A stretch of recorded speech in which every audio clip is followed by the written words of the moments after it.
Assalamualaikum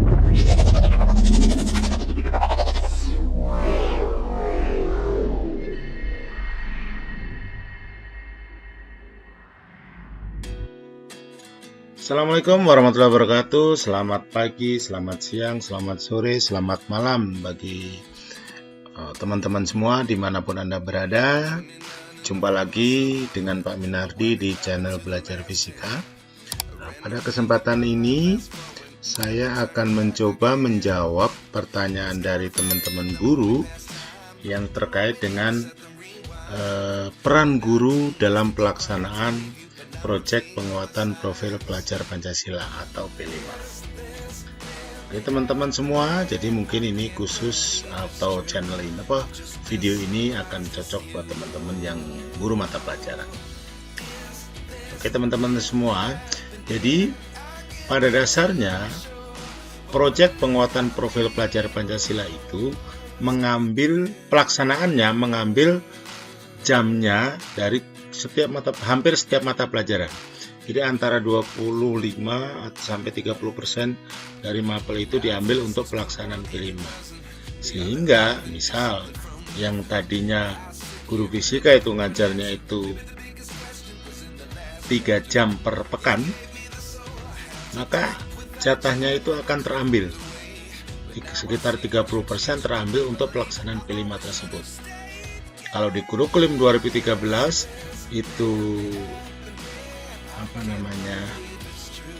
full, misalkan di semester ganjil itu dari Juli sampai Desember itu full ngajarnya 3 jam per pekan, maka di dalam P5 itu di dalam kurikulum Merdeka ini maka tidak full dari Juli sampai Desember ngajar 3 jam per pekan, karena sebagian waktunya atau sebagian jamnya diambil untuk P5.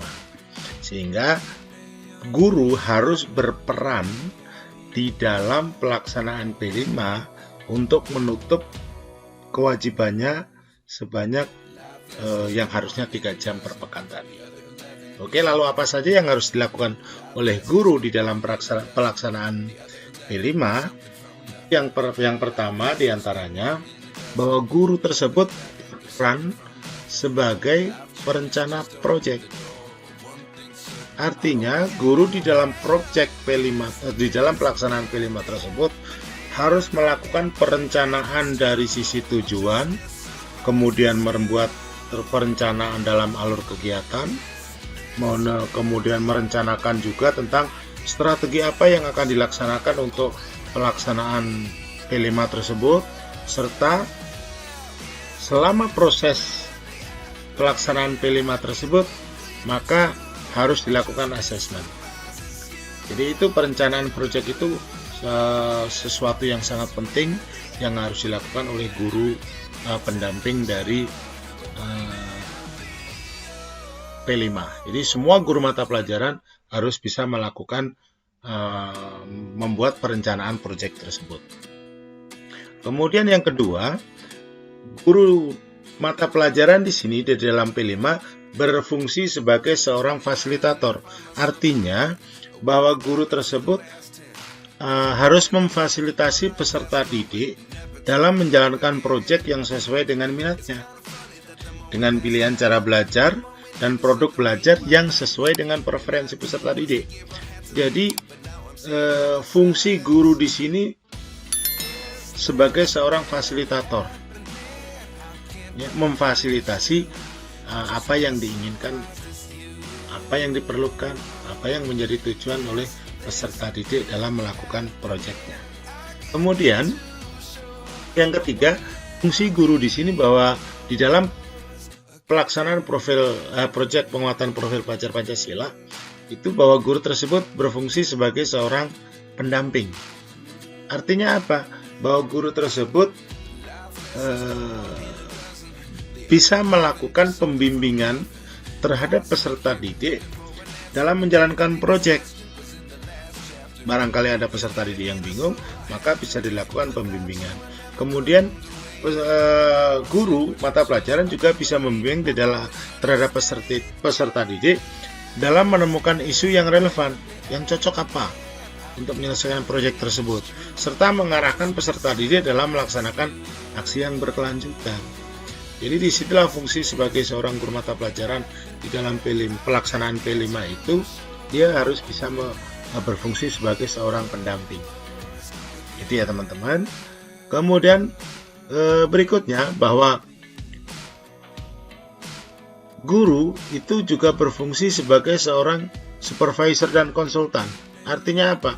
Guru itu di dalam pelaksanaan P5 dia bisa melakukan pengawasan terhadap pelaksanaan P5, juga mengarahkan.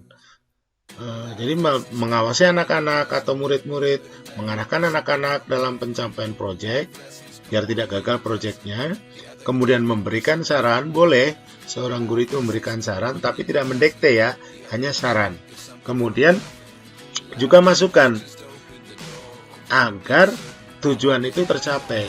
Nah, selama proses pelaksanaan P5 tersebut, maka seorang guru juga harus melakukan sebagai salah satu fungsi supervisor itu adalah melakukan asesmen performa peserta didik selama proyek berlangsung.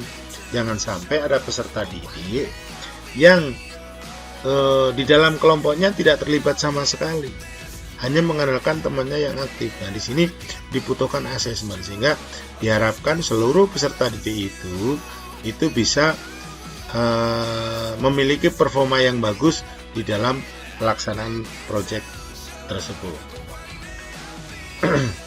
Nah, terakhir bahwa guru tersebut berperan sebagai seorang moderator. Artinya apa?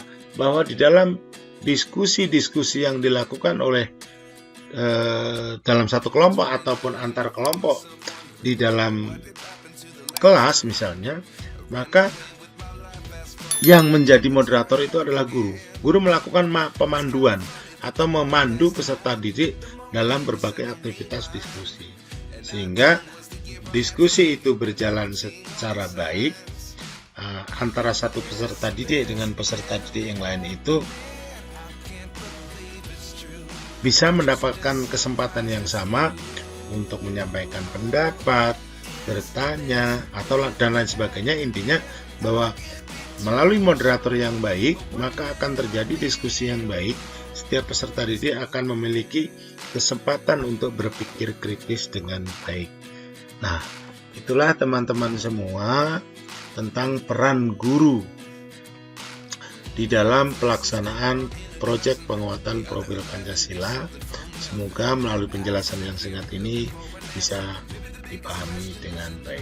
Terima kasih. Assalamualaikum warahmatullahi wabarakatuh.